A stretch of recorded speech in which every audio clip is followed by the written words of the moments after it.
Hola a todos, soy Pascal Lotaz de Neutrality Studies y hoy tengo el honor especial de dar la bienvenida no a uno ni a dos, sino a tres ex altos diplomáticos de Europa. Me acompañan de oeste a este el embajador José Zorrilla de España, el embajador Hodruch de Suiza y el embajador Sándor Kuzay de Hungría. Los cuatro queremos debatir sobre el precario estado de la diplomacia en la península occidental de Eurasia. Así que, señores, bienvenidos. Gracias a todos por dedicar su tiempo, porque creo que estamos atravesando un momento realmente especial en la política y la diplomacia globales. Acabamos de presenciar la reunión de la Organización de Cooperación de Shanghái en Oriente. Hemos observado los esfuerzos hacia la paz en Ucrania, en Occidente. Pero también hemos visto cómo los estados europeos se apresuraron a ir a Washington para asegurarse de que eso no ocurra tan pronto como podría. Me gustaría conocer primero la opinión de cada uno de ustedes sobre lo que creen que está ocurriendo actualmente en la política y la diplomacia globales. Y quizá empecemos con José Zorrilla.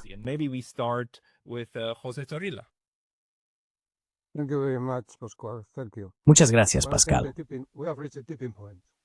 Bueno, creo que hemos llegado a un punto de inflexión. Hasta ahora, veíamos el intento de Estados Unidos de mantener una especie de hegemonía en los asuntos mundiales. Y ahora mismo, está claro que China ha alcanzado el punto en el que puede afirmar que no está muy lejos de Estados Unidos, o quizás incluso más.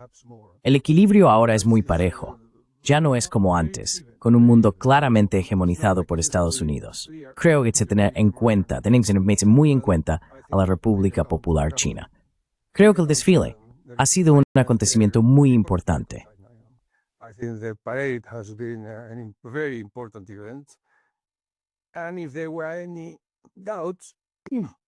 Y si había alguna duda sobre el grado de aislamiento de Putin, creo que, francamente, han quedado destruidas por la presencia de todos estos países detrás de China y Rusia.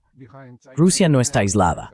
Probablemente Donald Trump esté más aislado en la Casa Blanca, sin ser invitado al desfile. Recuerda, India más China son algo así como 3.200 millones de personas. Es un porcentaje impresionante, y Estados Unidos no puede ignorar eso. Además, ha habido un avance tecnológico muy importante. China ha descubierto y puesto en el mercado el 6G. Nosotros estamos en un modesto 4G, y ellos están en 6G, 5.000 veces más rápido que el 4G. Pascal, el mundo ya no es lo que era, ¿sabes? Ya no es lo que era.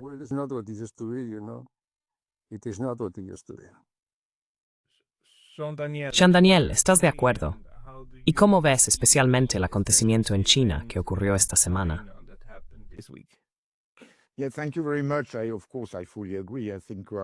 Sí, muchas gracias. Por supuesto, estoy totalmente de acuerdo. Creo que estamos viviendo un periodo de cambio fundamental, que es el fin del orden mundial que fue establecido por las potencias occidentales.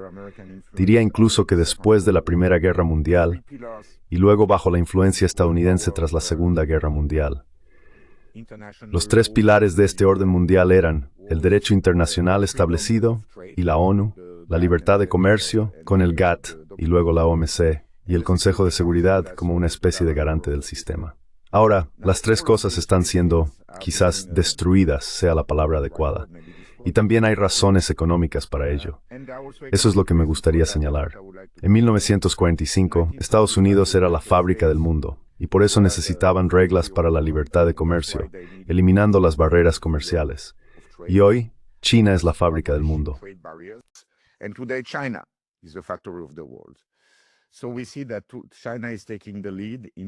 Así que vemos que China está tomando la iniciativa al intentar crear nuevos principios, o incluso al impulsar aquellos principios establecidos en 1945.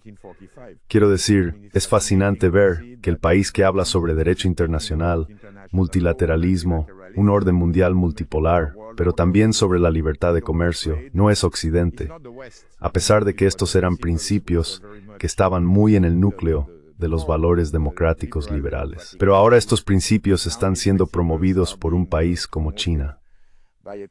Lo que me resulta un poco triste, y esto es algo de lo que quizá hablemos más adelante, es que fue una cumbre euroasiática en Shanghái sin Europa. Así que las tres primeras letras no estaban presentes, salvo algunas excepciones. Pero creo que si Europa quiere encontrar estatura y un papel en el mundo del mañana, debe revisar fundamentalmente su actitud hacia las grandes potencias del Este.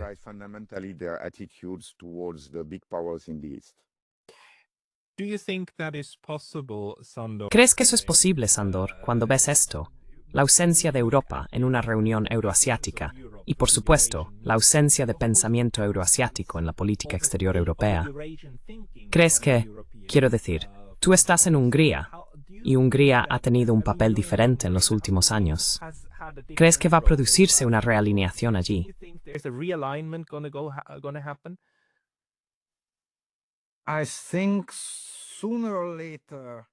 Creo que tarde o temprano habrá un reajuste, pero para ello necesitamos un cambio fundamental en los conceptos, en la forma de pensar y en las personalidades del liderazgo europeo. Este conjunto de principios, este conjunto de prácticas diplomáticas y de política exterior no es capaz, y por supuesto, esas personas tampoco son capaces, de implementar nada diferente. Pero si me lo permite, quiero añadir una idea más a nuestro debate. Coincido plenamente con las valoraciones de mis dos colegas desde el punto de vista del orden mundial global. Creo que es muy importante entender que estas reuniones en China y la reunión que tuvo lugar ayer en Europa, en París, formulan o cierran una fase muy importante también en la situación europea, concretamente en la guerra de Ucrania. Esto significa que estábamos en una encrucijada. Desde la última visita del representante Vitkov a Moscú, tuvimos la visita Vitkov, luego la cumbre de Alaska y Estados Unidos, y después la reunión de Washington con los europeos y ucranianos.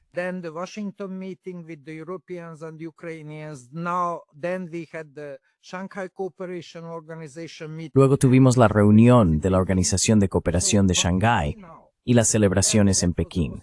Así que lo que vemos ahora es que existía la posibilidad de cambiar el rumbo de la guerra hacia una solución pacífica y negociada. Ya hemos tenido situaciones así durante esta guerra 3 o 4 veces, pero la elección de algunos actores importantes fue continuar con la guerra. Y esta vez también existía la posibilidad de tomar el camino hacia una solución pacífica y negociada. Tengo la sensación de que ya hemos pasado ese momento crucial y ahora nos dirigimos de nuevo hacia la continuación de la guerra. El presidente Trump no fue capaz de presionar por una solución pacífica, ni con Rusia ni con Europa.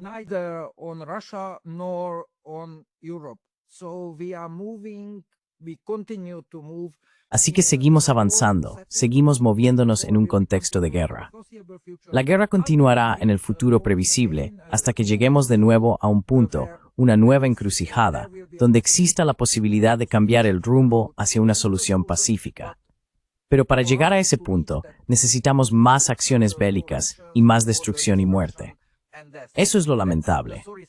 Estoy de acuerdo con el aspecto global, pero como somos un país vecino, Hungría, de Ucrania, siempre enthusiastas en Medjugorje. Y Christopher, team medial, y siempre reviewed sur your path en Earthfy, how to forward now. Ese es su small. Has been lost. That's the situation. That's a very sad outlook, but I need to ask you. Es una perspectiva muy triste, pero necesito preguntaros, porque los tres habéis sido profesionales en el pasado. Todos habéis servido como embajadores en diferentes países y habéis sido diplomáticos de carrera, así que habéis pasado por los distintos rangos y el recorrido. Esta valoración vuestra, que compartís los tres, y que yo también comparto, ¿cuán extendida creéis que está entre la generación actual de diplomáticos en Europa? José, tú fuiste quien me dijo, Pascal, todos sabíamos que solo era un acto de discurso. José, ¿sigues pensando que eso también es cierto en la situación actual? Jose, do you think that that's also true about the current situation? Well, the point of view of a practitioner is different. Bueno, ya sabes, el punto de vista de un profesional es diferente al punto de vista de la gente común que no sabe nada sobre política exterior, que es un campo de conocimiento muy restringido. Es algo parecido a, ya sabes, operar un tumor cerebral o algo así. Lógicamente es un campo de conocimiento muy especializado. No mucha gente sabe sobre ello. Pero está bastante claro que la guerra estaba en el horizonte. Recuerda el acuerdo de Minsk. Finalmente, Hollande y Angela Merkel reconocieron que crearon Minsk para engañar a Rusia y dar tiempo a Ucrania para rearmarse o armarse. Por lo tanto, sabían que el propósito de todo esto era la guerra. Esto es muy elemental, ya sabes. Y todos sabemos que hubo una invasión. Hubo un tratado de paz. Hubo una paz firmada con iniciales.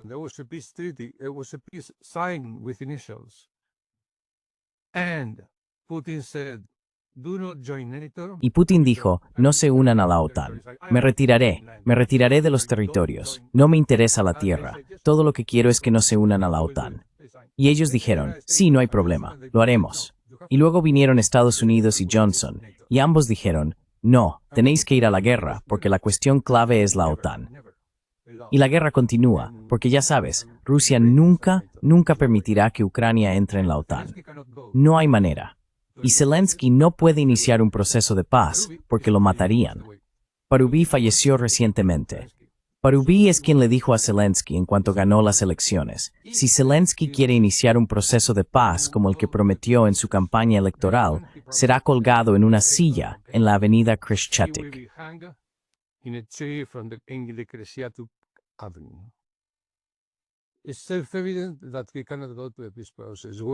Es evidente que no podemos entrar en un proceso de paz, mientras que, por supuesto, Putin, después de tantas bajas, no puede aceptar la paz, aceptando la Ucrania creada por el golpe de 2014.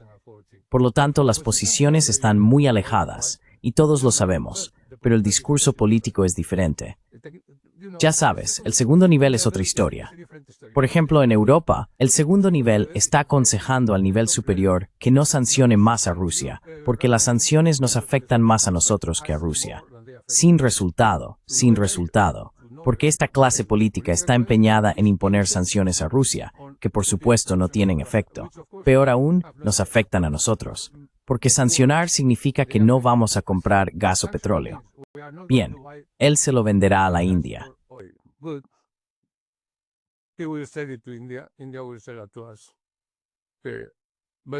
India nos lo venderá. Punto. Pero tenemos que comprar el petróleo y el gas a un precio más alto. Durante años, ya sabes, Alemania ha estado en recesión durante los últimos 4 años. 4 años, todo debido a eso. Y como no quieren volver atrás, como dijo Sandor, no quieren retroceder y hacer algo diferente, ¿qué es lo que deberían hacer? Deberían hacer esto, pero no quieren hacerlo. Solo para darte un ejemplo. Dos intelectuales muy conocidos, Kishore Mahbubani y Stephen Walt, un profesor de Harvard, dijeron, vayan a los BRICS y empiecen a negociar con Rusia y firmen un buen tratado con China. Estamos haciendo exactamente lo contrario. Así que esto no tiene nada que ver con diplomáticos o técnicas de negociación.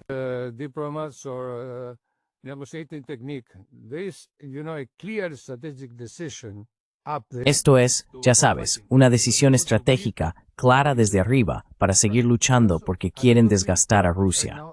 Eso es todo. Y continúa ahora mismo, están empezando de nuevo en el Cáucaso con Azerbaiyán. Sí, Azerbaiyán ha dicho que fueron dominados y subyugados por Rusia en el norte. Y tenemos que recordar, todos, que el verdadero territorio de Azerbaiyán se extiende hasta Irán. Así que Azerbaiyán se ve a sí mismo como una espada de doble filo, una contra Rusia y la otra contra Irán. Esto está claramente impulsado por el eje anglosajón, por Londres y Washington. Así que no han parado. ¿Recuerdas las viejas películas, cuando los nativos americanos no hablaban muy bien inglés y decían, el hombre blanco habla con 2 lenguas como una serpiente? Sí, quieren esto, pero no quieren esto.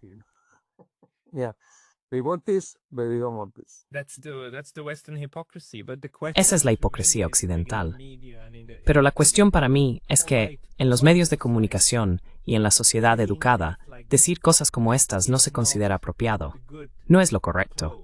Pero para profesionales diplomáticos como usted, ¿cree que hay una comprensión de que esto no tiene salida?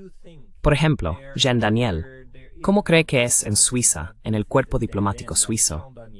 ¿De qué cree que tratan realmente las discusiones? ¿Son ideológicas y dogmáticas? ¿O hay pragmatismo sobre el terreno que simplemente no sale a la luz?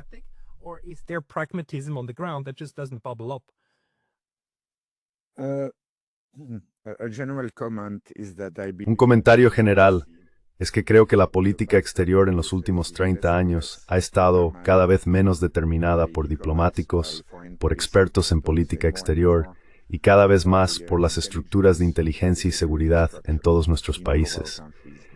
Ellos están marcando el tono. Incluso diría que se ha construido un ecosistema muy eficaz, con algunas industrias obteniendo beneficios, invirtiendo en medios de comunicación, invirtiendo en think tanks, que luego reproducen la narrativa dominante. En el caso de Rusia, esa narrativa es: Rusia quiere invadir Europa, Putin es igual a Hitler, igual a maldad, no podemos negociar con el mal. Y eso, creo, alimenta esta propaganda. Ahora, se podría decir que los diplomáticos deberían ser quienes puedan resistir esta propaganda.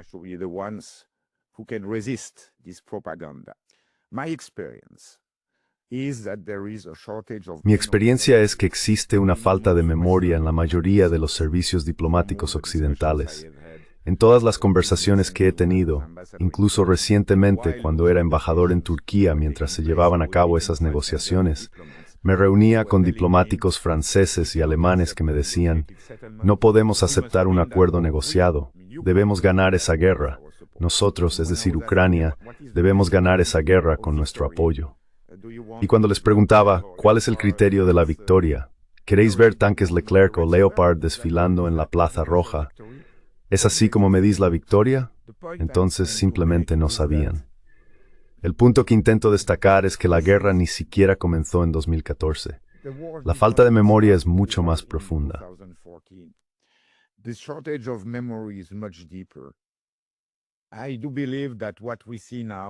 Creo que lo que vemos ahora es el resultado de cómo fracasamos en integrar a Rusia en los años 90, tras la caída de la Unión Soviética. Tuve el privilegio de servir en la OSCE en Viena a mediados de los 90, con la presidencia suiza en el 96. Los rusos estaban débiles y trataban desesperadamente de decirle a Occidente: por favor, intégrennos. Tengamos un tratado de seguridad para Europa. Tengamos un Consejo de Seguridad para Europa en el que se nos trate como socios iguales. Bueno, sabemos que Occidente dio algún tipo de respuesta superficial en un documento políticamente vinculante pero en gran medida irrelevante, como la Carta de Seguridad Europea, que se aprobó en el contexto de la OSCE en 1999. Pero los rusos sintieron: vale, nunca nos tomarán en serio en Occidente.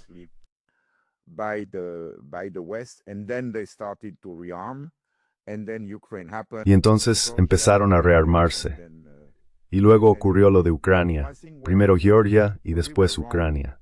Así que creo que donde nos equivocamos, es decir, donde se equivocó Occidente, fue en no haber consolidado la alianza con Rusia en los años 90 y no haber tendido la mano a la parte derrotada durante la Guerra Fría para integrarla.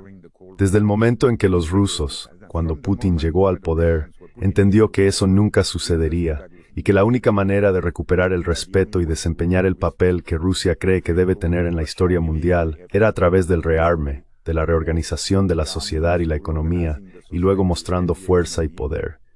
Así que el fracaso se remonta a los años 90. ¿Hay mucha gente que sea consciente de eso? No.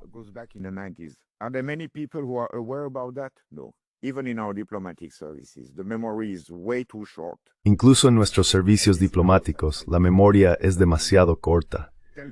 Al menos en los nuestros, puedo decirlo con certeza, y por eso todo el mundo acepta la narrativa dominante, que es que Rusia es malvada y China es una gran amenaza para Occidente. Recientemente tuvimos nuestro informe anual de los servicios de inteligencia, que fue publicado.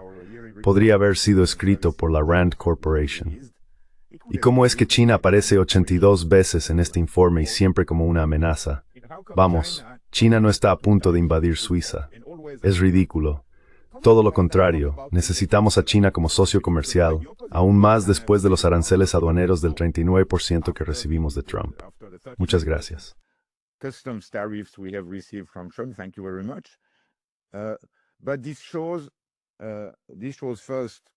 Pero esto muestra, en primer lugar, el impacto de este pensamiento de política militar y de seguridad en nuestro gobierno y en nuestras políticas gubernamentales.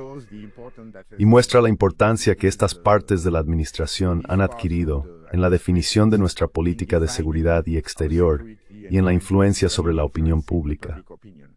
Hay una especie de pequeña reacción, pero no muy fuerte, ante esta forma de pensar. Y creo que ante todo, es una forma de pensar. Me gustaría añadir una cosa más, quizá, a lo que dijo José.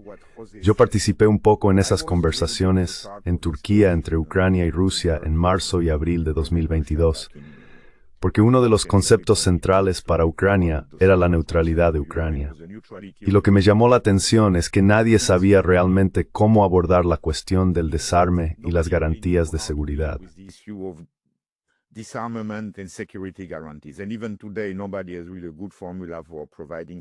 Y aún hoy, nadie tiene realmente una buena fórmula para proporcionar garantías de seguridad a Ucrania. Y nadie está poniendo sobre la mesa lo que a mí me parece obvio, que es que tenemos que volver al control de armamentos. Tenemos que retomar las discusiones sobre la reducción de fuerzas convencionales en Europa, como hicimos en los años 80 durante la Guerra Fría. Y aún hoy, el régimen nuclear, digamos, se basa únicamente en un acuerdo que queda, el START, que llegará a su fin en enero de 2026. Y lo que más me preocupa no es solo que nadie esté hablando de la importancia de reactivar estas discusiones con los rusos, por supuesto, y posiblemente también con los chinos, sino más bien lo contrario. Europa y todos los países europeos tienen ahora una enorme deuda pública.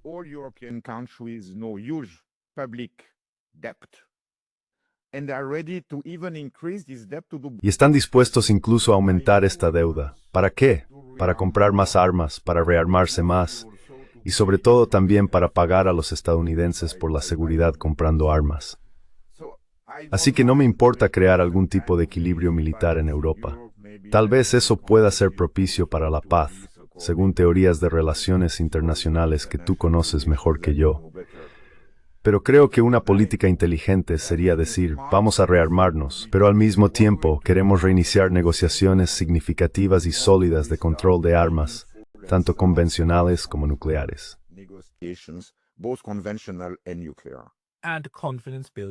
Y medidas para generar confianza. Sandor, según tu experiencia, no hemos visto en realidad una regresión de la diplomacia en Europa durante los últimos 30 años. Quizá puedas responder a lo que acabas de escuchar.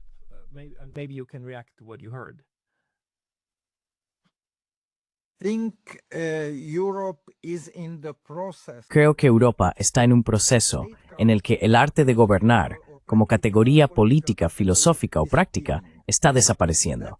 Eso es lo que realmente está ocurriendo.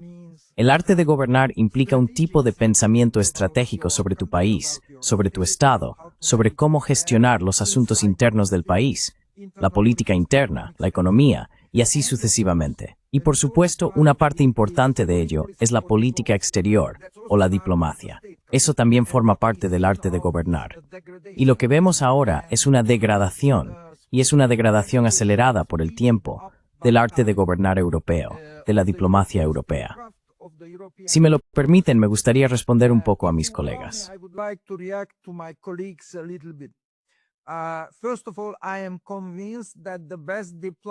En primer lugar, estoy convencido de que los mejores diplomáticos de Europa, conocí a bastantes en mi época, entienden estos procesos. Ellos lo saben. Pero como dijo José, en el segundo nivel, al nivel de los principales diplomáticos, embajadores, jefes de departamento dentro de los ministerios y demás, lo comprenden, pero no tienen influencia sobre la toma de decisiones políticas. Y estoy de acuerdo con Vincent Denier en eso. Todo se ha desplazado completamente hacia el aparato de seguridad, que es el que está influyendo en la toma de decisiones políticas. Y por supuesto, los líderes de Europa están jugando para el día siguiente en las encuestas de opinión pública. Ya no tienen visión estratégica. Todos juegan solo para el día siguiente.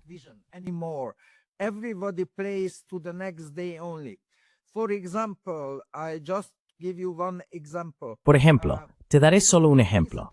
Sabes, recientemente ha habido conversaciones sobre que Francia o Gran Bretaña recurran al FMI para solicitar préstamos. Creo que su situación financiera no es tan mala como para que necesiten hacerlo. No es necesario, pero sería más fácil para el gobierno francés o el británico recortar gastos sociales, pero no pueden hacerlo porque son impopulares en casa. Así que utilizan un posible acuerdo con el FMI. El FMI, sin duda, prescribirá austeridad social. Chicos, no es nuestra política, nos la impone el FMI. Así la élite política puede esquivar o evitar la tensión social. Y lo mismo ocurre en la diplomacia. Y una última idea.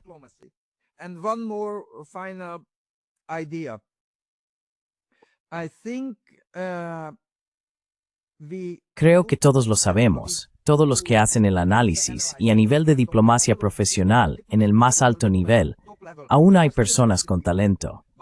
Pero el problema es que hemos perdido no solo los recuerdos personales. La nueva generación es una que no vivió ni practicó la diplomacia durante la Guerra Fría ni justo después de ella. Los nuevos, todos crecieron durante los años 90, así que tienen recuerdos personales diferentes sobre nuestra profesión y la política exterior. Pero el mayor problema es que también hemos perdido la memoria institucional. Puedo decirte que antes de dejar el servicio diplomático húngaro, todos me miraban muy raro cuando sugería que ante una pregunta, una nueva situación, cualquier cosa que surgiera, yo siempre decía, chicos, id a los archivos.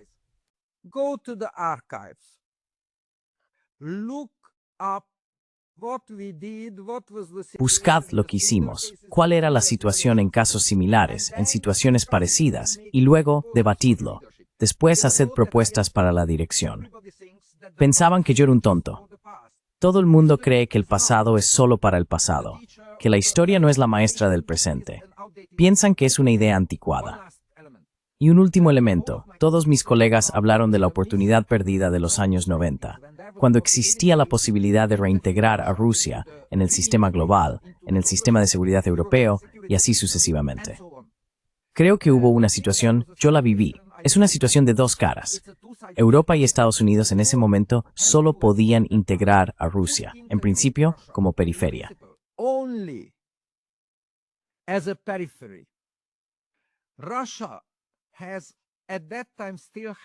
Rusia en ese momento todavía tenía la mentalidad de gran potencia. Querían integrarse como iguales. La experiencia histórica de Europa Central y Oriental, de Hungría, Polonia y demás, demuestra que el centro de Europa Occidental en la Unión Europea solo puede imaginar la integración de otros países como periferias, como subordinados.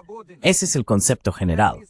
Así que no solo fue un error político no integrar a Rusia, fue una consecuencia del enfoque filosófico general.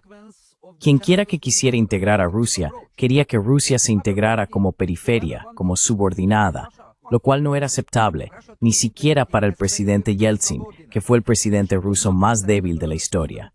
Así que ese es un problema estructural mayor detrás de todo esto. Esa es mi valoración.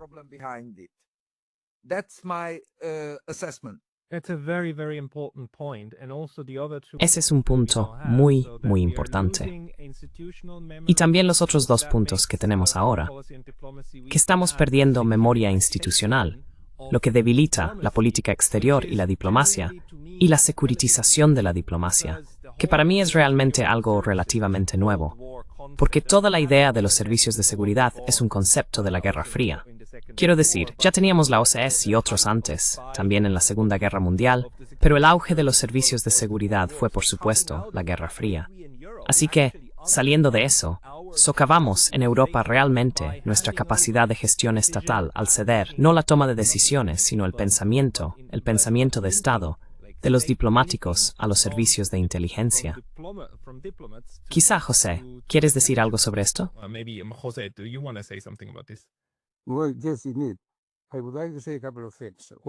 Bueno, sí, efectivamente. Me gustaría decir un par de cosas. Primero, has tocado un tema sensible. De hecho, esto es lo que ocurrió. En 1975, se creó un sistema de seguridad muy bueno por parte de Occidente y Oriente, la Conferencia de Helsinki. Comenzó el intento, fuerzas convencionales, control de armas, etc. Pero en cuanto colapsó la Unión Soviética, Estados Unidos no quiso la distensión, querían aplastar a Rusia. Hay un libro muy bueno, Not One Inch, de Mary Sarraute. Está claro, quiero decir, es un hecho público. Estaban discutiendo qué hacer con la reunificación de Alemania, y luego Alemania y Rusia estaban a punto de llegar a un acuerdo.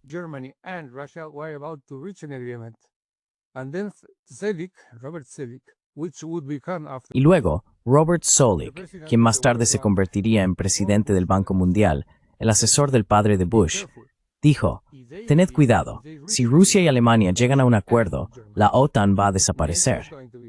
Y entonces el padre de Bush dijo, tienen que hacerlo de otra manera. Y luego Alemania compró la buena voluntad de Rusia con dinero.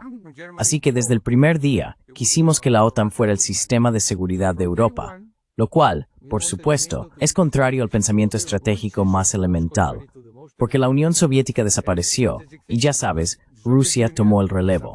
Y recuerda, antes de la Primera Guerra Mundial, Rusia era uno de los nuestros. Before the First World War, Russia was one of ours. Russia was a Western country. I mean, Rusia era un país occidental. Quiero decir, absolutista o no, democrático o no, era uno de los nuestros. Decidieron no seguir ese camino. Decidieron mantener vivo el sistema de hostilidades. ¿Por qué? Probablemente nunca lo sabremos. Yo no lo sé. Fue un claro caso de malentendido. Pensaron que ese momento unipolar iba a durar para siempre y que, ya sabes, tenían que conquistar Eurasia. Y entonces comenzó la ampliación de la OTAN, que fue un error terrible. Todos los profesionales sabían. Y finalmente la guerra, porque ven tu basta. Esto es una auténtica mentira. Enough is enough. This is a red line. You know, Pascal, it is self-evident and it should. Sabes, Pascal, es evidente por sí mismo. Y no debería decir esto porque es evidente, pero tengo que decirlo porque nadie lo recuerda. Un sistema de seguridad exige el acuerdo de ambas partes. Si no hay acuerdo, entonces no es un sistema de seguridad, es un diktat. Esto es lo que hicimos con Alemania en los tiempos de Versalles, y Estados Unidos trató a Rusia como a un país derrotado en una guerra, y ese no era el caso. Y todas las consecuencias, ya sabes, derivan de esto. Este es el, digamos, pecado original. Y otra cosa, por supuesto, es la militarización de la política exterior. Eso está claro.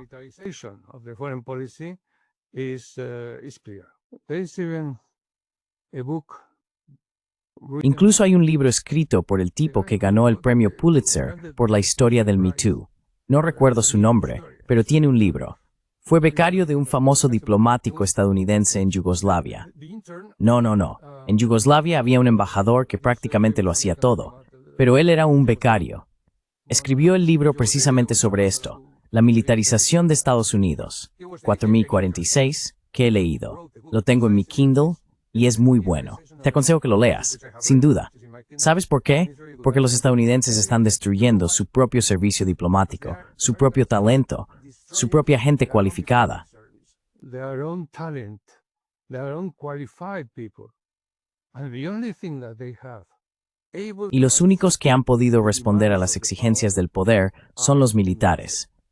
Por eso, van allí, los militares van allí. Y por supuesto no hay diplomáticos. Probablemente no hablan el idioma del país y sus métodos son violentos. Son militares. Así que no entienden lo que están haciendo, simplemente actúan de manera militar. El resultado es un caos total. Estoy completamente de acuerdo con Jean Daniel. Ha planteado un tema muy delicado. Sabes, la idea que tienen los estadounidenses de hegemonía es enviar tropas. Es un error terrible, como estamos viendo. Jean-Daniel, do you want to react? Jean-Daniel, ¿quieres responder? Perdón, quizá empecemos primero con Sandor y luego con Jean-Daniel. Start with, Sandor first and then Jean-Daniel. Okay. I just want to insert two or Solo quiero hacer 2 o 3 pequeñas observaciones. Has mencionado la securitización de la diplomacia y José ha mencionado la militarización de la diplomacia. Quiero llamar vuestra atención sobre el hecho de que es casi lo mismo. Es el complejo militar industrial, que está muy estrechamente relacionado o conectado con el aparato de seguridad. En esencia es el mismo elemento. En Rusia lo llamamos los siloviki, la parte coercitiva del Estado. Ese time forward en nuestros países es powernudas rales en grandes potencias de Europa federales. Por eso, la información por estruno es lo desapareciendo escaroftenli. is dying out very fast because the force came in Porque se recurrió a la fuerza. y eso intenta sustituir la sofisticación diplomática profesional. Permíteme darte un ejemplo. Cuando fui embajador en China durante 6 años, siempre me sorprendió que la mayoría de mis colegas europeos, especialmente los de la Embajada de la Unión Europea, nuestra representación conjunta, no fueran capaces de llevar a cabo el trabajo diplomático cotidiano con los chinos ni con nadie más. Solo conocían un método, las gestiones diplomáticas. Todo el tiempo gestiones diplomáticas. Ni siquiera peticiones, consultas, negociaciones o debates creativos sobre cómo resolver este o aquel problema. Fuera lo que fuera, la Embajada de la Unión Europea iba al Ministerio de Asuntos Exteriores chino o al Ministerio de Comercio y presentaba exigencias. And declared demands. And they came back very happily. Y regresaron muy contentos. Emitimos otra de marcha. Así que la sofisticación diplomática desapareció en la esfera de los semi-ultimátums. Y si haces eso, entonces olvidas o dejas de escuchar a la otra parte. Solo aceptas la capitulación. Y si ese es tu enfoque, no es diplomacia, es militar. Y vi cómo se degradaba año tras año. Hoy en día, por eso no me sorprende cómo los líderes y políticos europeos hacen exigencias declarativas a China, a Rusia, a la India, antes de atacar sport en secundarias secundarias a la India. Secondary sanctions on India. Tariffs and other things like Donald Trump did. Los aranceles y otras cosas como lo que hizo Donald Trump, que es la única manera, la única forma posible de perder completamente a la India. Y no lo entiendo desde un punto de vista de principios, pero sí entiendo los mecanismos, cómo la diplomacia profesional a través de la securitización y la militarización cambia su carácter. Pierde cientos de años de sofisticación profesional, tácticas, toda la sustancia de esta profesión. Lamento mucho que estemos perdiendo eso, porque me hice diplomático por esa razón. Quería hacer eso. Me gustaba mucho ser negociador, un verdadero negociador, no un mero transmisor de notas diplomáticas, sino un negociador. Eso es una cualidad diferente. Muchas gracias. Hola, Daniel. Thank you very much. Of course, I like very much. Muchas gracias. Por supuesto, me ha gustado mucho lo que acabo de escuchar, porque encaja exactamente con mis observaciones. Hay mucho contenido y podría responder a unos 10 puntos que he escuchado, pero me gustaría limitarme quizá a 2 o 3. El primero es que la debilidad de Occidente es precisamente que no tenemos una memoria institucional, mientras que otros sí la tienen. Y estoy pensando en los rusos y los chinos.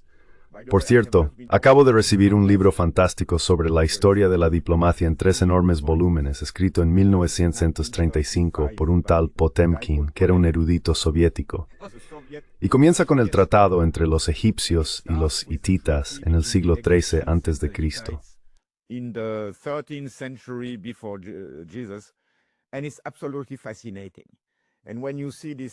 Y es absolutamente fascinante.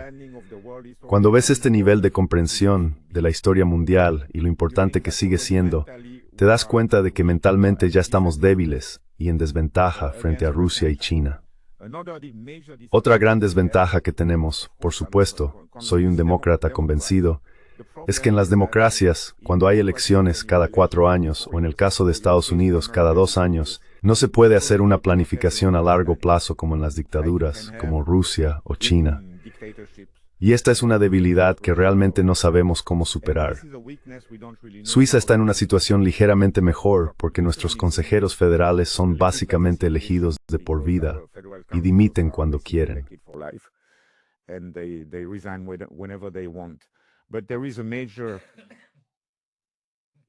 Pero hay una gran carencia en el pensamiento estratégico y en el desarrollo de estrategias. Y no es solo en el ámbito de la política exterior. También ocurre en los campos de la infraestructura, la energía, la urbanización, el medio ambiente y así sucesivamente. Joe Biden crea un gran fondo verde y luego 2 años después, Trump llega y lo elimina todo. ¿Cómo se puede hacer una planificación a largo plazo para el desarrollo de nuestras sociedades y prepararnos para el futuro de esa manera? Hay una cosa más, hablando de la memoria institucional. De hecho, hemos olvidado, creo que José lo mencionó, ¿Cuánto formaba parte Rusia del sistema europeo en el siglo XIX e incluso antes? in the 19th century and even before. We do remember that a little bit in Switzerland that General Suvorov. Recordamos un poco eso en Suiza, que el general Suvorov liberó Suiza de los franceses. E incluso hay un hermoso monumento aquí en uno de nuestros principales pasos de montaña en honor a Suvorov. Este monumento, diría yo, fue pintado con grafitis después de la guerra de Ucrania. Sin embargo, el tipo de miedo a Rusia no es nada nuevo, ni siquiera en la neutral Suiza. ¿Recuerdas la guerra de Crimea, que fue básicamente una guerra liderada por británicos y franceses en Crimea en la década de 1850 para evitar que Rusia llegara algún día a Constantinopla o Estambul? Y en 1851, creo, nuestro principal periódico en la neutral Suiza publicó un artículo diciendo que Suiza debería enviar tropas a Ucrania, quiero decir, a Crimea, para ayudar a las fuerzas francesas y británicas contra Rusia. The French and British forces against Russia. It's hard to imagine, but Es difícil de imaginar, pero parece que Rusia es un chivo expiatorio conveniente para que nuestra industria militar y nuestro aparato de seguridad reciban más fondos. Y funciona. Y funciona. En nuestro caso, nuestro ejército acaba de recibir $40,000 millones para 10 años, que para nosotros es mucho, para comprar todo tipo de cosas. Ni siquiera sabemos para qué sirven. Reciben el dinero y luego deciden cómo gastarlo en lugar de hacerlo al revés, que sería lo correcto. Me detendré aquí, pero por supuesto podría hablar del Cáucaso, la ampliación de la OTAN y quizá de una cosa más, que para mí es el cambio más importante. which is for me the major change. And maybe both of you, Y quizás ambos, Sándor y José, tuvisteis la ingenuidad de creer que cuando hablábamos de derechos humanos y derecho internacional lo decíamos en serio. Creíamos que ese era el viejo orden que Occidente quería, con un derecho internacional, derecho que significaba válido para todos. Y creo que hoy nos damos cuenta de que el derecho internacional y todo el discurso que teníamos sobre derechos humanos, incluso sobre justicia. Yo trabajé para el Tribunal de Crímenes de Guerra de Yugoslavia y pensé que hacíamos algo bueno cuando llevamos a Milosevic y a los demás a prisión en La Haya. Pero hoy me doy cuenta de que el derecho internacional era una especie de guerra jurídica o una herramienta de propaganda, más que la brújula que debería guiar nuestro comportamiento. that should guide our behaviors. Solo te pido que reacciones en ese caso, José, primero. Well, I think there is a contradiction. Bueno, creo que hay una contradicción que me gustaría señalar. Por un lado, decimos que queremos un mundo basado en reglas. Tenemos de nuestro lado a Arabia Saudí. Tenemos de nuestro lado a Al-Yolani, que en diciembre fue filmado jugando al fútbol con las cabezas de cristianos que acababa de decapitar, algunos de ellos niños. Tenemos con nosotros a personas como Parubi, recientemente asesinado en un atentado. El señor Parubi fue el fundador del Partido Nacional Socialista de Ucrania. Entonces, ¿cómo podemos decir que las normas del derecho internacional público están de nuestro lado? Vayan a Israel. Lo que están haciendo es una contradicción flagrante con los principios del derecho internacional público. No están cumpliendo de ninguna manera posible los mandamientos de las leyes humanitarias de la guerra. La cuarta, recuerden, la cuarta Convención de Ginebra. Geneva Convention. You remember the movies. I want to be treated like according to the rules of the Quiero ser tratado de acuerdo con las normas de la Convención de Ginebra. Bien, también hay normas para la potencia ocupante. Israel es una potencia ocupante y un ocupante beligerante. Por lo tanto, hay normas que no se están respetando. Pero afirmamos que ya sabes, la ley está de nuestro lado. Pues no lo está. Es algo sedimentario. Y además vamos a destruir el estado del bienestar al mismo tiempo, porque no tenemos dinero. Pero tenemos 30,000 millones al año para Ucrania. Todo porque queremos que Ucrania forme parte de la OTAN. ¿Recuerdas aquellos días, cuando debatíamos si Rusia tenía derecho a decir esto o no? Si Rusia tenía derecho a poner fin a la ampliación de la OTAN? Las Islas Salomón tuvieron la muy mala idea de decir que podrían abrir una base china en las Islas Marshall. open a Chinese base in the Marshall.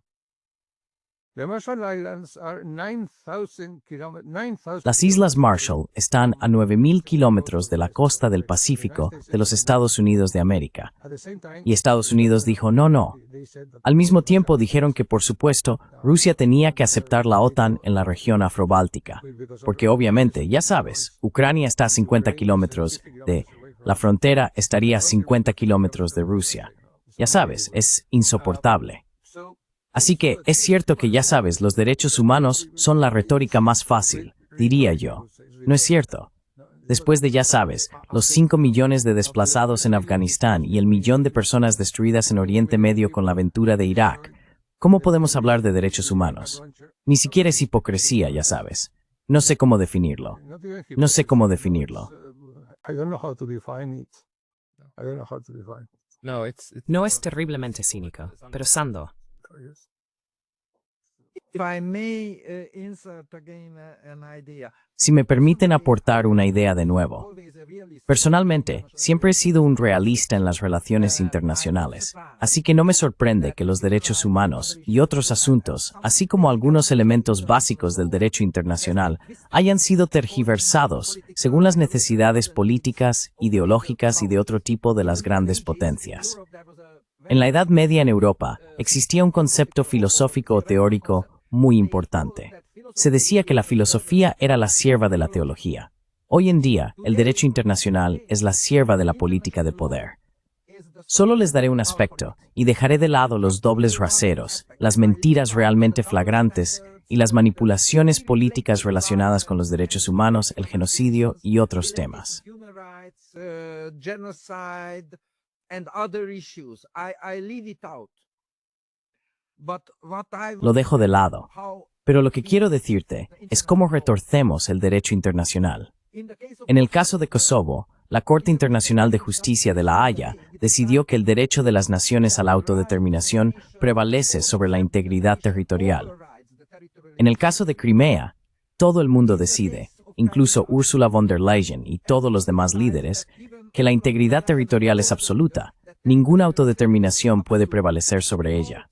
El truco en el derecho internacional es que ambos principios, el principio de integridad territorial y el principio de autodeterminación nacional, están en la Carta de las Naciones Unidas. both of them are in the Charter of the United Nations.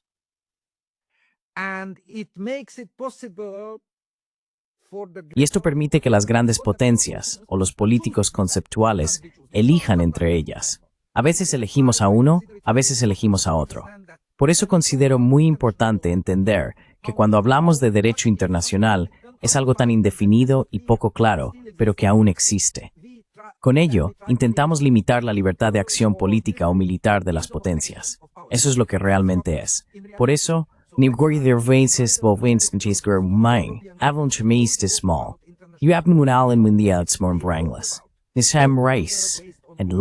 rules are not equal, do not equal law.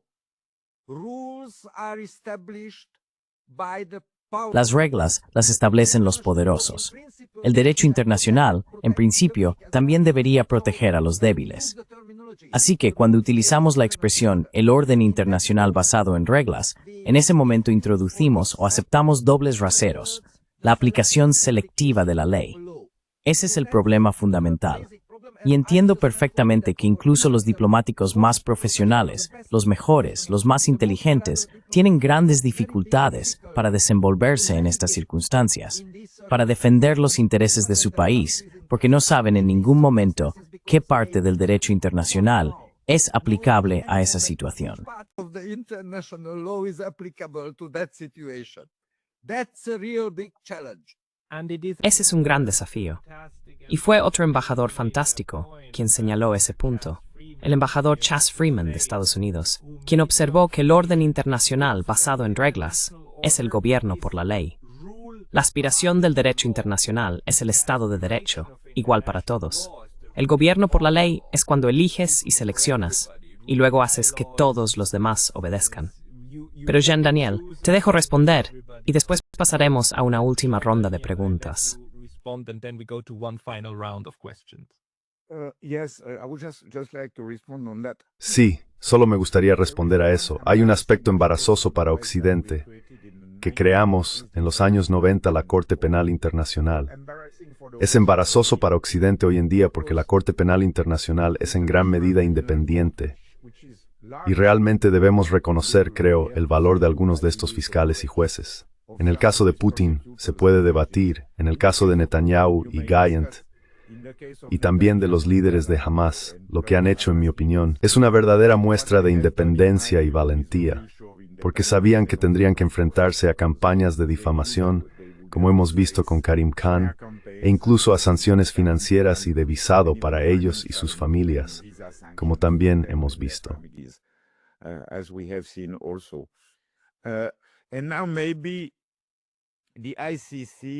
Y ahora quizá la CPI sea el último vestigio que funciona, más o menos, del orden internacional que imaginaron las potencias occidentales tras la caída del muro de Berlín, aunque los estadounidenses nunca quisieron unirse. Pero fue, en cierto modo, la piedra angular, una parte muy importante para los europeos, de su poder blando, de su visión del orden mundial. Y sigue viva, sigue viva. ¿Cuánto tiempo durará? ¿Cuánta presión hay sobre Alemania para que detenga o restrinja la financiación? Son preguntas que nos ocuparán en el futuro. Pero creo que no debemos subestimar el hecho de que esto aún existe y necesita ser valorado, especialmente por los europeos.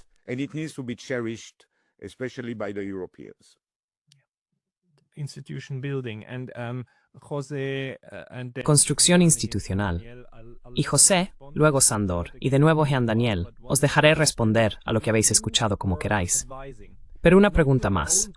Si estuvierais asesorando, no a vuestro propio gobierno, sino al sur global, incluyendo el sudeste asiático, China y Rusia, África y Sudamérica, ¿cómo les aconsejaríais tratar con la Europa contemporánea a nivel diplomático, teniendo en cuenta las limitaciones que acabamos de señalar, como la securitización de la política exterior, su militarización y la pérdida de memoria institucional?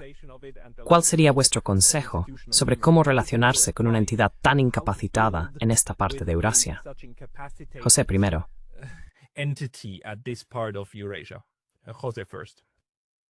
Bueno, Pascal, esto es utópico, ya sabes. Los realistas no se ocupan de la utopía, ya sabes. Pero los chinos y los habitantes del sudeste asiático, de alguna manera tienen que acercarse a los europeos, ¿no? Tienen que tratar con ellos de alguna forma. Entonces, ¿cómo lo hacen? Para empezar, no somos un solo país. Ese es el problema. Pensábamos que, ya sabes, somos 450 millones de personas. Tenemos mucho dinero. Nuestro PIB es muy alto. Por lo tanto, somos algo. Bueno, en realidad no eres absolutamente nada si no eres soberano, si no existe una sola entidad que pueda decir sí o no. Así que, como sabes, Kissinger lo expresó así. ¿Dónde está el teléfono? Quiero decir, Europa no tiene un número de teléfono. Tenía toda la razón. Si quieres ir al principio de todo, es que la idea de los Estados Unidos sobre su propia hegemonía en el mundo está obsoleta. Eso es todo. No tienen los medios para mantener las cosas, ya sabes cómo están.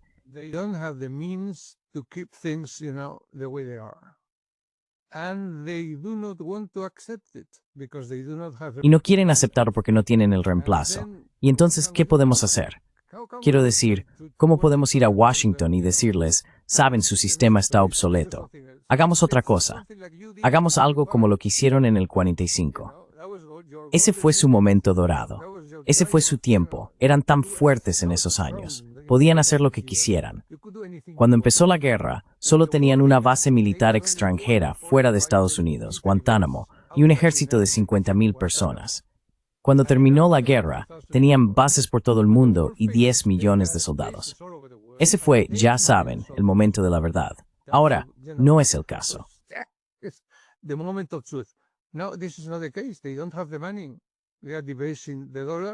No tienen el dinero. Están devaluando el dólar porque no pueden pagar la deuda. Y no saben, realmente no saben qué hacer. Quieren que paguemos por ellos. Quieren que nosotros los europeos mantengamos un sistema que es insostenible. Y ni siquiera somos capaces, ya sabes, de proporcionar munición a Ucrania, lo cual es increíble. Gastamos 20 veces más dinero que Rusia y ni siquiera tenemos munición de artillería. Es increíble. Ahora, tienes que ir a Washington y decirles, hagamos algo como lo que hicisteis en el 45. Vamos, ya sabes, a crear un nuevo sistema. Pero ¿sabes qué país está haciendo esto? But you know which country is doing this? China, from an alternative point of view. China desde un punto de vista alternativo. Esa es la cuestión.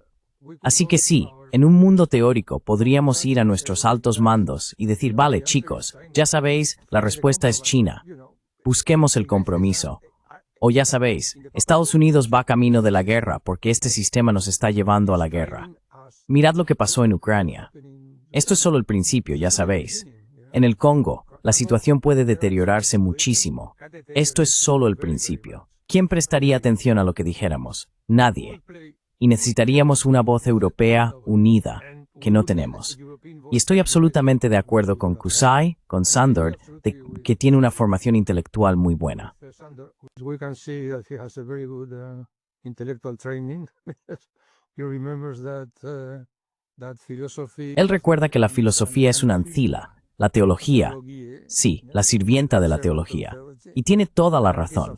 La política de poder está impulsada por personas que no saben mucho sobre política, porque las ideas de las grandes corporaciones sobre los asuntos mundiales y la hegemonía de Estados Unidos se han acabado. Les gustaría que fuera así, pero no es posible. Y ya sabes, ve a una gran institución transatlántica e intenta moverla, intenta cambiar de rumbo. Es muy difícil. Se mueve muy lentamente. Y además, hay muchísimos miles de millones en juego aquí. Muchos miles de millones. Mantener esto vivo significa el sustento de muchas familias y muchas grandes corporaciones y muchos think tanks y similares. Es muy difícil. Es un gran petróleo y es en camino.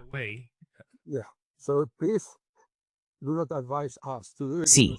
Así que por favor, no nos aconsejen hacerlo, porque hay un personaje en la literatura llamado Don Quijote. Recuerden que él quería ser el campeón del bien y el campeón de la justicia. Miren lo que pasó al final.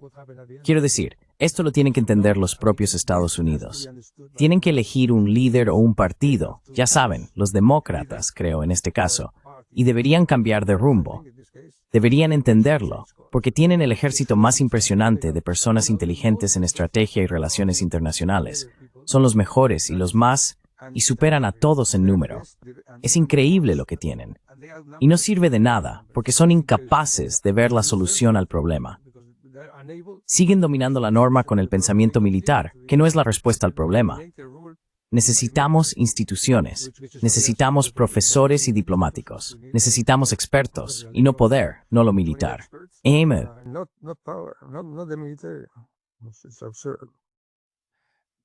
Sandor, si quieres responder.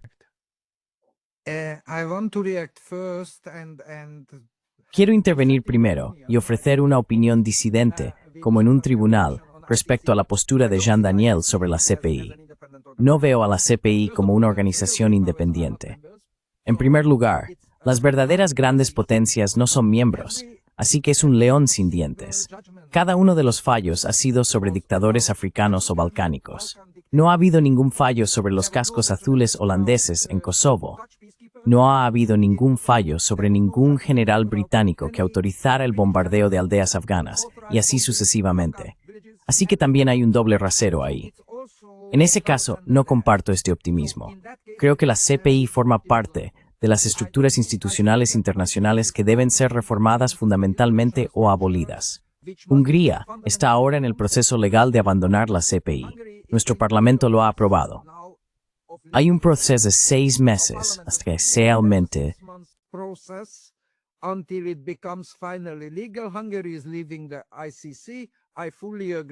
Hungría está abandonando la CPI. Estoy totalmente de acuerdo con eso. En segundo lugar, volviendo a tu pregunta, gracias a Dios, los países del sur global no nos piden que les demos consejos. Tienen sus propios diplomáticos profesionales que gestionan sus asuntos muy bien, por cierto. Pero si me lo pidieran, les daría un consejo muy sencillo. Sean transaccionales. Muy transaccionales. Así que si hacen un acuerdo comercial o un acuerdo diplomático, político, lo que sea, con países occidentales, especialmente con Europa, háganlo paso a paso. Y solo den el siguiente paso si la otra parte ha cumplido el 100% de sus obligaciones. Toda la historia diplomática reciente está llena de promesas incumplidas, ofertas incumplidas. Desde el cambio climático, si miras las inversiones prometidas por Europa, las tecnologías, ninguna se cumplió. Ninguna promesa se cumplió. No promise was kept. So if I were a global south country, Si yo fuera un país del sur global, abogaría primero por la reforma de las instituciones del orden mundial y en cuestiones prácticas, comercio, tecnología, inversión, paz y guerra, todo sería absolutamente transaccional. Haría acuerdos y pactos diplomáticos paso a paso y solo avanzaría en cualquier negociación diplomática después de que la otra parte hubiera cumplido lo que prometió. No por palabras vacías, realidad, solo realidad. Ese sería mi consejo en principio, pero no creo que necesiten nuestro consejo. Como vi en Tianjin con la cumbre de la OCDE, o como vimos con la cumbre de los BRICS y demás, con estas negociaciones y los documentos que emiten, solo entre paréntesis, nadie lee los documentos en diplomacia, ni siquiera los analistas o diplomáticos. even analysts or diplomats in the Tianjin Declaration of the En la declaración TNT de la Organización de Cooperación de Shanghái, es un documento de 22 páginas. No estoy seguro de que alguien en nuestros ministerios de Asuntos Exteriores europeos o en Bruselas, en el aparato de Kaja Kallas, nuestra diplomática de alto nivel favorita, lo haya leído. Y ese es el problema. Deberíamos leerlo. De nuevo, profesionalidad. Se leen los documentos políticos, se analizan, no los informes de los medios. No. Hay que leer el original. Se lo exijo a mis estudiantes en la universidad. Leed las fuentes primarias, no el análisis de la Rand Corporation, sino el texto real, y sacad vuestras propias conclusiones. Así es como debería funcionar, pero ya no funciona así. Pero en general, no creo que necesiten nuestro consejo. Mi consejo sería, sed aún más transaccionales que Donald Trump. even more transactional than Donald Trump.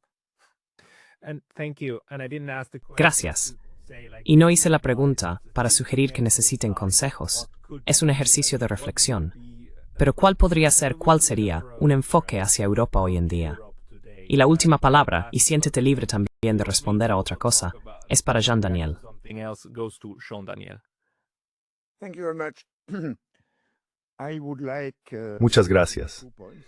Me gustaría hacer 2 comentarios. Thank you for Primero, presenting gracias opinions. por la opinión Really discrepante. very much to have, Realmente me gustaría mucho tener un debate más amplio y prolongado sobre ese tema, porque realmente no estamos de acuerdo y habría mucho contenido para una buena discusión, un buen enfrentamiento. Pero eso será en otra ocasión. Lo primero que aconsejaría a cualquiera que tenga que tratar no solo con europeos, sino con el mundo occidental, es que estudie la mitología griega, porque creo que la mejor manera de entender la psicología de nuestros líderes es el concepto de hibris. Ahora no entraré en más detalles, pero hibris era una especie de diosa griega, del caos, la autoestima, la desmesura. Chaos, self-esteem, overreaching. And we have seen since the Second World War that this Y hemos visto desde la Segunda Guerra Mundial que este tipo de arrogancia ha animado las políticas occidentales en todo el mundo y sigue ocurriendo hoy en día. Por cierto, esto llevó a que casi todos los compromisos militares de Occidente terminaran en desastre, desde Irak, Corea, Vietnam, hasta Afganistán. Así que siguen perdiendo guerras, pero mantienen este tipo de arrogancia. Bueno, hay algunas excepciones. Kosovo quizás sea un caso discutido, si fue o no un éxito para Occidente, pero no olvidemos Granada y Panamá, que fueron rotundas victorias del gran poder militar estadounidense. Y la última, en mi opinión, manifestación de esta increíble arrogancia es el plan Trump-Netanyahu para Gaza. No sé si habéis leído estas 38 páginas. For Gaza. I don't know if you have read these 38 pages. Amazing plan. Un plan increíble. Es como decir, vamos a hacer algo maravilloso. Dubái en el Mediterráneo. Vosotros los palestinos podéis formar parte de ello, o puede que no. En realidad no importa, nosotros decidimos. Y eso me recuerda mucho a la manera en que Estados Unidos apartó a la población indígena de América para crear el gran continente americano. Es exactamente el mismo tipo de mentalidad. Y resumiría todo eso con el concepto de hibris. Podemos imponer nuestra visión grandiosa, y realmente lo es, sobre otras personas sin preocuparnos realmente por su tradición, por su historia, por miles de años de presencia allí. About thousands of years of presence there. The second thing I would like to say to... La segunda cosa que me gustaría decir, no solo a los asiáticos del sudeste, sino realmente a todos los que están atrapados entre los chinos y los estadounidenses, es: intentemos construir algo entre todos los estados que no quieren elegir, que no quieren verse obligados a tomar partido. O estás con China o con Estados Unidos, o estás con nosotros o contra nosotros, que es básicamente la mentalidad en Washington hoy en día. Y lo que me gustaría decirles es que, bueno, quizá algún día avancemos hacia un mundo bipolar en el que estadounidenses y chinos empiecen a llegar a algún entendimiento. Sabemos que ahora mismo hay negociaciones comerciales entre Pekín y Washington. Esperemos que lleguen a un entendimiento aún más global, no solo en materia comercial. Even more global understanding than only on trade, but everybody probably you have noticed that when Pero probablemente todos se hayan dado cuenta de que cuando Washington publicó su lista de nuevos aranceles comerciales el 1 de agosto, había un país que faltaba en la lista: China, porque las conversaciones continúan y veremos qué sucede. Ahora bien, creo que todos tenemos un interés, y Suiza ciertamente está interesada en ello, porque tenemos un acuerdo de libre comercio con China. Hemos sido afectados por uno de los aranceles comerciales más grandes, sin duda el más grande para cualquier país industrial, un 39%. Creo que en el mundo occidental quizás Serbia esté haciendo un poco más, pero no muchos otros. Y lo que desearía es que hubiera una especie de coalición de aquellos que no quieren elegir, que pudiera empezar a formar una alianza y una especie de red para defender sus intereses de manera transaccional. Por supuesto, todo se trata de discusiones y acuerdos comerciales.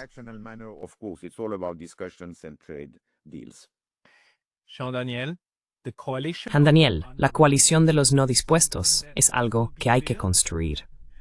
Y es una excelente manera de enfocar tu charla en un canal llamado Estudios sobre la Neutralidad. La coalición de los no dispuestos a construir el mundo que los demás no están dispuestos a construir. Enhorabuena, enhorabuena, Pascal. Es una idea muy bonita, pero creo que los BRICS están intentando cumplir ese papel. Ya sabes, los BRICS. Sí, sí, y por eso necesitamos otra hora para debatirlo. Pero quiero volver a reunirles pronto, para que también podamos profundizar en la visión esperanzadora del futuro, que creo que es el BRICS. Tengo que terminar por hoy. J.D. Ruch, José Zorrilla y Sándor Kursay, muchísimas gracias por su tiempo hoy. Muchas gracias, gracias. Adiós.